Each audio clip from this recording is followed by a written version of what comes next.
कभी हम सुनते हैं कि नांगलोई के पास एक पुलिस वाले की जान चली जाती है जब वो अपनी ड्यूटी पर होता है। कभी हम सुनते हैं कि एक शोरूम के बाहर गोलियां चलती हैं। कभी वेलकम एरिया में 14 राउंड गोलियां चलती हैं।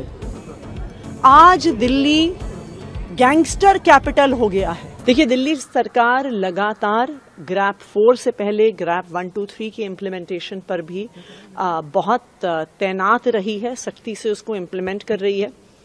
मेरा तो आग्रह रहेगा कि जो एनसीआर की बाकी स्टेट्स हैं वहां पर ये सच्चाई है कि ग्रैप का बिल्कुल भी इम्प्लीमेंटेशन नहीं होता है। चाहे डीजल बसेस चलना है, चाहे कंस्ट्रक्शन चालू रहना है, चाहे डस्ट रिलेटेड एक्टिविटीज। तो मेरा तो ये आग्रह रहेगा कि बाकी स्टेट्स जो एनसीआर में हैं, चाहे हरियाणा है, राजस्थान है, उत्तर प्रदेश है, वो भी ग्रैप को इम्प्लीमेंट करें। और दूसरा, मेरी तो केंद्र सरकार से यही विनती है कि जब तक केंद्र सरकार सामने नहीं आएगी, स्टबल बर्निंग को बाकी स्टेट्स में नहीं रोकेगी, तो जो पूरे नॉर्थ इंडिया में, चाहे आप पंजाब, हरियाणा, उत्तर प्रदेश, राजस्थान, मध्य प्रदेश, पटना तक लेकर जो एक ये कोहरा छाया हुआ है, इसका कोई समाधान नहीं निकलेगा। यहाँ पर मनीष के परिवार के साथ हमारी मुलाकात हुई। एक यंग लड़का जिसकी जान इसलिए गई क्योंकि दिल्ली में लॉ एंड ऑर्डर का पूरा ब्रेकडाउन है। ये बहुत दुख की बात है कि देश की राजधानी में रोज ऐसी घटनाएं हो रही हैं। कभी राजौरी गार्डन में हम सुनते हैं कि बर्गर किंग के अंदर गोलियां चल गईं। कभी हम सुनते हैं कि नांगलोई के पास एक पुलिस वाले की जान चली जाती है जब वो अपनी ड्यूटी पर होता है। कभी हम सुनते हैं कि एक शोरूम के बाहर गोलियां चलती हैं। कभी वेलकम एरिया में 14 राउंड गोलियां चलती हैं। आज दिल्ली गैंगस्टर कैपिटल हो गया है।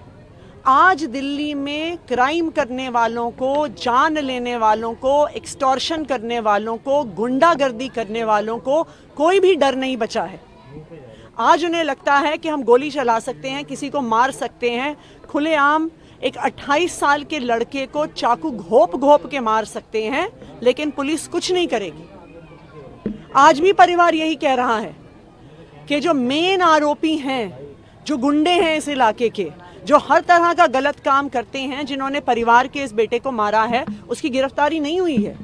जो 2 लोग गिरफ्तार हुए हैं वो तो खुद सरेंडर किया है उन्होंने, और पुलिस कोई कार्रवाई नहीं कर रही है।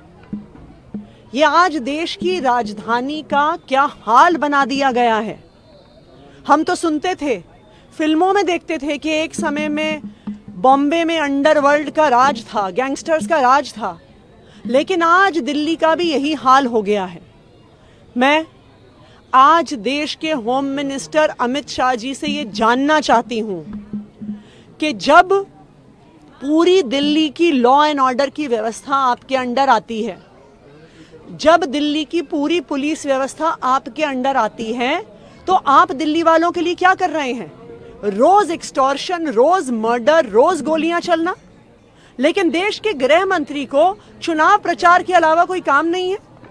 गृह मंत्री हमारे अमित शाह जी कभी हरियाणा में प्रचार कर रहे हैं, कभी झारखंड में प्रचार कर रहे हैं, कभी महाराष्ट्र में प्रचार कर रहे हैं, और यहां खुलेआम सुंदर नगरी में एक 28 साल के लड़के को छुरा घोप के मार दिया जाता है।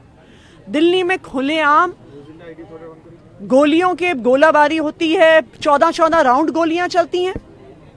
भारतीय जनता पार्टी के पास पूरी दिल्ली में सिर्फ एक काम है, दिल्ली की लॉ एंड ऑर्डर को मेंटेन करना, दिल्ली की पुलिस व्यवस्था को सुचारू रखना, कि दिल्ली के लोग सुरक्षित रहें। तो आज मैं अमित शाह जी से पूछना चाहती हूं कि आप दिल्ली वालों को कैसे सुरक्षित रखेंगे। आज मैं अमित शाह जी से कहना चाहती हूं कि अपने राजनीतिक काम छोड़िए, भारतीय जनता पार्टी का चुनाव प्रचार प्रसार छोड़िए, और जो दिल्ली में लॉ एंड ऑर्डर मेंटेन करना और सुरक्षा व्यवस्था मेंटेन करना आपका काम है, दिल्ली में एक काम है आपके पास, उस काम को सुचारू रूप से करिए। मैम, मनीष की जान महिला की सुरक्षा करते हुए गई है, तो क्या उनको आर्थिक मदद या लीगल एड दिया जाएगा? बिल्कुल, हमने परिवार को वादा किया है कि 10 लाख रुपए का कॉम्पेंसेशन दिल्ली सरकार के द्वारा दिया जाएगा। उनके परिवार को, उसके अलावा उनके छोटे छोटे बच्चे हैं, चाहे उनकी स्कूल की एडमिशन हो, उससे जुड़ी हुई उनकी कोई भी समस्याएं हो, तो दिल्ली सरकार उनके साथ खड़ी है।